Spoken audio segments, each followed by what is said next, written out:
how do you explain when things don't go as we assume? Or better, how do you explain when others are able to achieve things that seem to defy all of the assumptions? For example, why is Apple so innovative? Year after year after year after year, they're more innovative than all their competition. And yet, they're just a computer company. They're just like everyone else. They have the same access to the same talent, the same agencies, the same consultants, the same media. Then why is it that they seem to have something different? Why is it that Martin Luther King led the civil rights movement?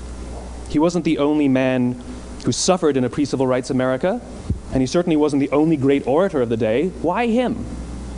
And why is it that the Wright brothers were able to figure out controlled powered manned flight when there were certainly other teams who were better qualified, better funded, and they didn't achieve powered manned flight, and the Wright brothers beat them to it?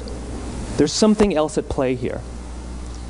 About 3.5 years ago, I made a discovery, and this discovery profoundly changed my view on how I thought the world worked, and it even profoundly changed the way in which I operate in it. As it turns out, there's a pattern. As it turns out, all the great and inspiring leaders and organizations in the world, whether it's Apple or Martin Luther King or the Wright brothers, they all think, act, and communicate the exact same way, and it's the complete opposite to everyone else. All I did was codify it. And it's probably the world's simplest idea. I call it the golden circle.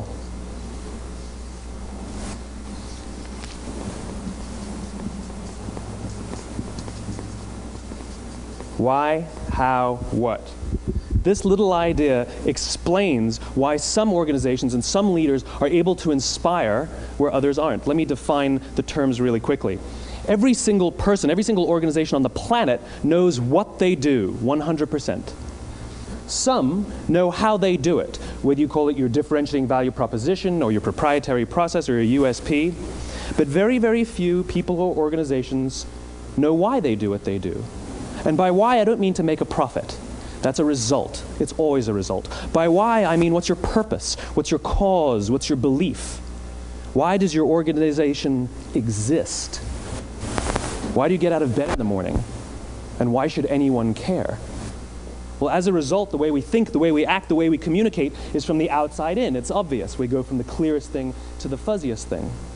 But the inspired leaders and the inspired organizations, regardless of their size, regardless of their industry, all think, act, and communicate from the inside out.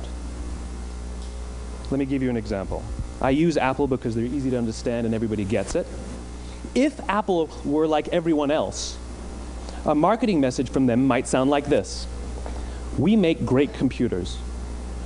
They're beautifully designed, simple to use, and user-friendly. Want to buy one? Meh. And that's how most of us communicate. That's how most marketing is done, that's how most sales is done, and that's how most of us communicate interpersonally. We say what we do, we say how we're different or how we're better, and we expect some sort of behavior, a purchase, a vote, something like that. Here's our new law firm. We have the best lawyers with the biggest clients. We have, we always perform for our clients, do business with us. Here's our new car. It gets great gas mileage. It has, leather seats. Buy our car. But it's uninspiring. Here's how Apple actually communicates. Everything we do, we believe in challenging the status quo. We believe in thinking differently. The way we challenge the status quo is by making our products beautifully designed, simple to use, and user-friendly. We just happen to make great computers. Want to buy one? Totally different, right? You ready to buy a computer from me? All I did was reverse the order of the information. What it proves to us is that people don't buy what you do, people buy why you do it. People don't buy what you do, they buy why you do it. This explains why every single person in this room is perfectly comfortable buying a computer from Apple. But we're also perfectly comfortable buying an MP3 player from Apple, or a phone from Apple, or a DVR from Apple.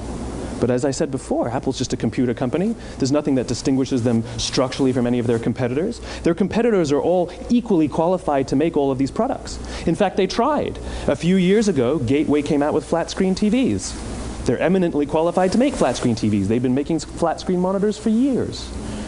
Nobody bought one.